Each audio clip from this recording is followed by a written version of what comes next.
Bilfinger. Will carbon dioxide and hydrogen be the building blocks of our future? Today, carbon dioxide is in the industry mostly considered as a waste product that becomes more and more expensive.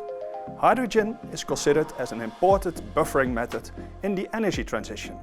When considering the material transition, these two molecules will meet and the hydrocarbon chain will be built up from scratch instead of cracking oil.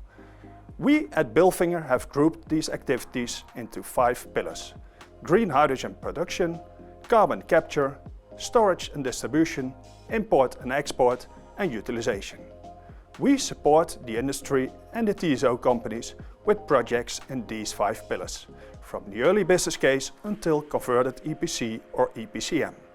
My name is Arjen Teunissen, Business Development Manager at Bilfinger.